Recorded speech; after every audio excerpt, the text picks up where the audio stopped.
In case you're wondering, no, I'm not wearing a dress. And no, I'm not saying what I'm wearing underneath. This is a ko. This is my national dress.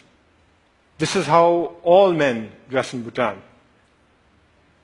That is how our women dress. Like our women, we men get to wear pretty bright colors. But unlike our women, we get to show off our legs. Our national dress is unique. But this is not the only thing that's unique about my country. Our promise to remain carbon neutral is also unique. And this is what I'd like to speak about today, our promise to remain carbon neutral. But before I proceed, I should set you the context. I should tell you our story. Bhutan is a small country in the Himalayas. We've been called Shangri-La, even the last Shangri-La. But let me tell you right off the bat, we are not Shangri-La. My country is not one big monastery populated with happy monks. The reality is that there are barely 700,000 of us, sandwiched between two of the most populated countries on earth, China and India. The reality is that we are a small, underdeveloped country doing our best to survive. But we're doing okay. We are surviving. In fact, we are thriving. And the reason we are thriving is because we've been blessed with extraordinary kings. Our enlightened monarchs have worked tirelessly to develop our country, balancing economic growth carefully with social development, environmental sustainability, and cultural preservation, all within a framework of good governance.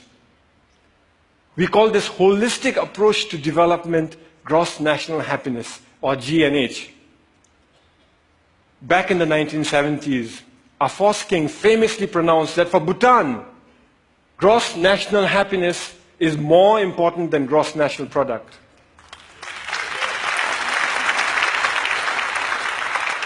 Ever since, all development in Bhutan is driven by GNH, a pioneering vision that aims to improve the happiness and well-being of our people.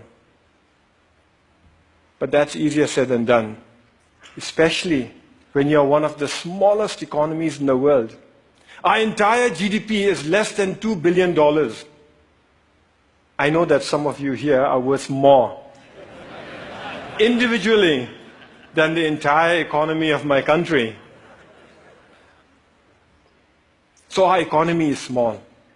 But here's where it gets interesting. Education is completely free. All citizens are guaranteed free school education, and those that work hard are given free college education. Healthcare is also completely free. Medical consultation, medical treatment, medicines, they're all provided by the state. We manage this because we use our limited resources very carefully, and because we stay faithful to the core mission of GNH, which is development with values.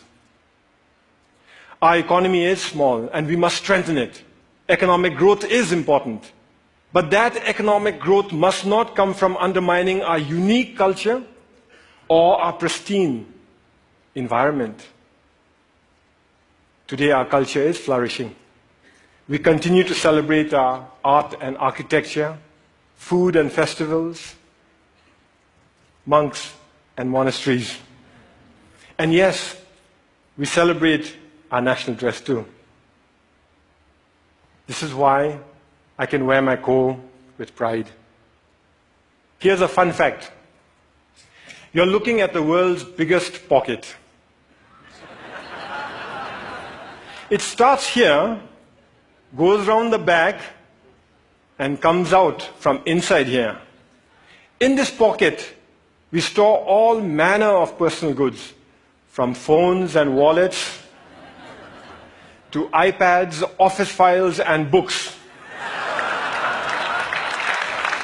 But sometimes, sometimes even precious cargo. So our culture is flourishing, but so is our environment. 72% of my country is under forest cover. Our constitution demands that a minimum of 60% of Bhutan's total land shall remain under forest cover for all time.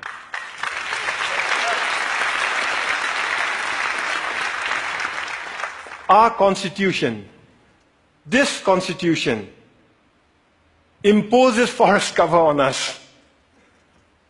Incidentally, our king used this constitution to impose democracy on us.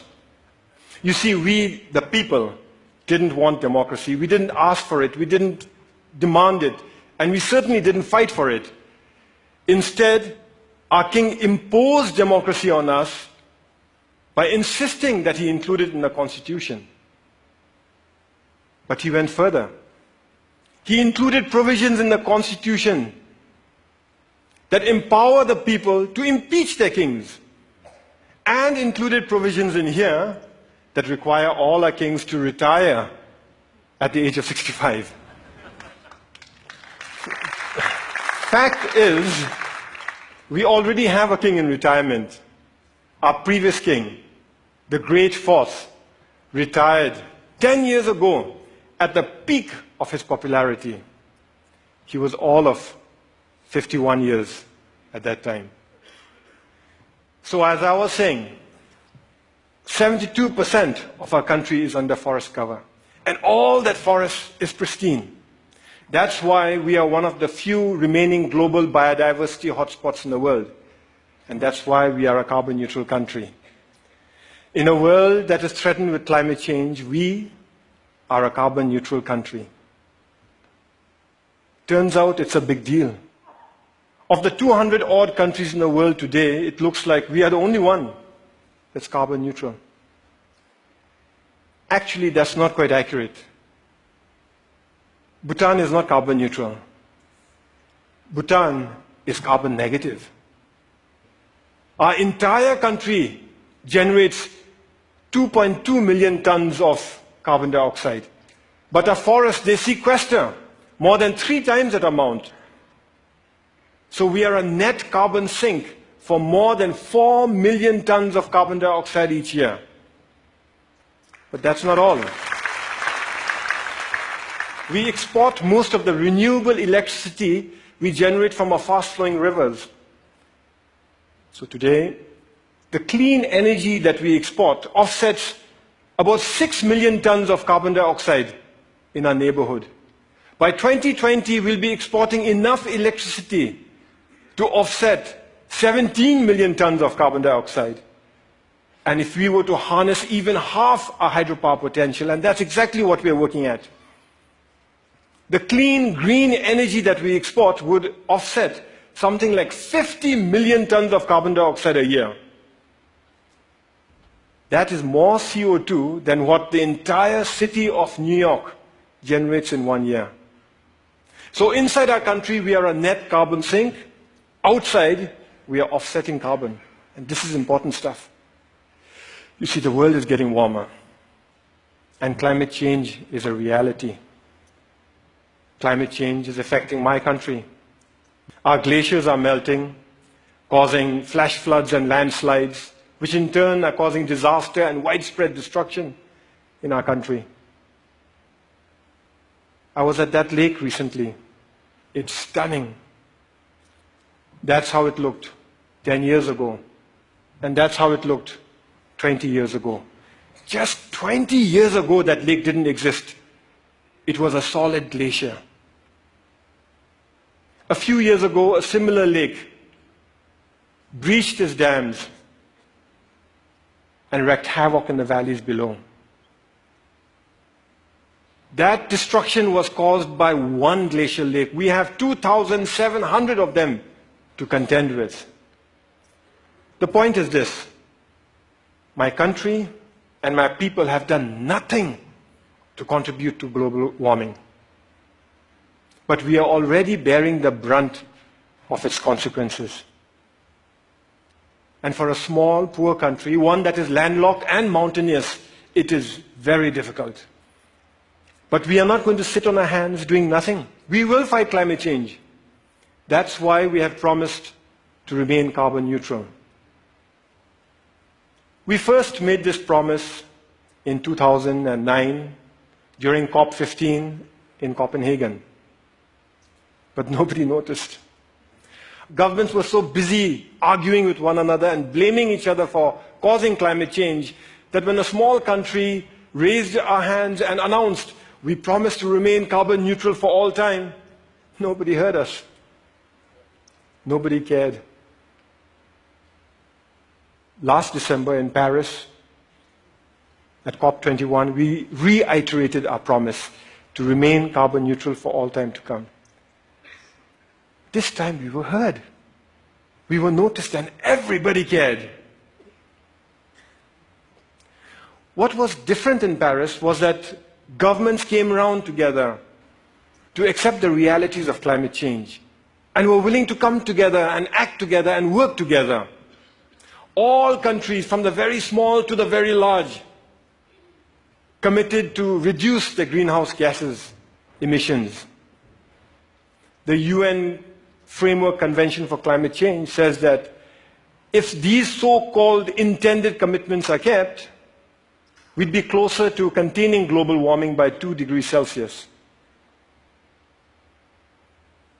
By the way, I've requested the TED organizers here to turn up the heat in here by 2 degrees.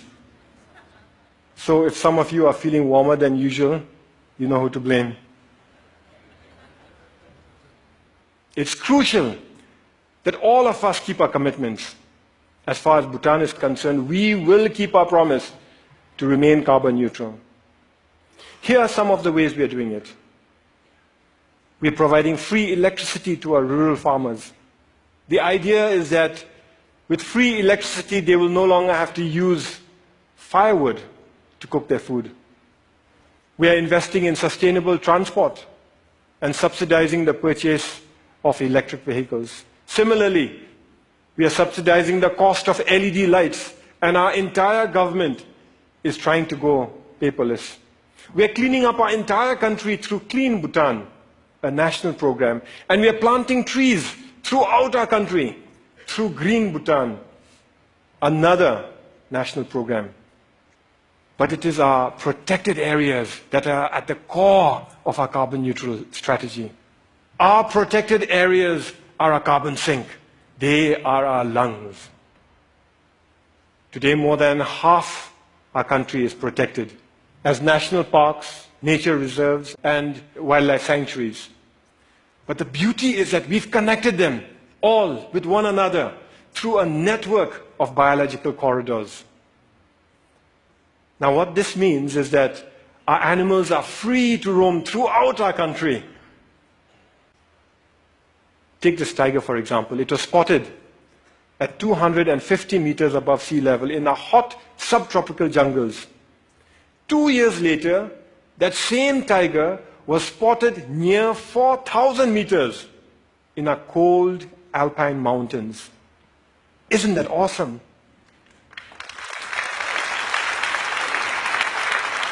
We must keep it that way. We must keep our parks awesome. So every year we set aside resources to prevent poaching, hunting, mining, and pollution in our parks, and resources to help communities who live in those parks manage their forests, adapt to climate change, and lead better lives while continuing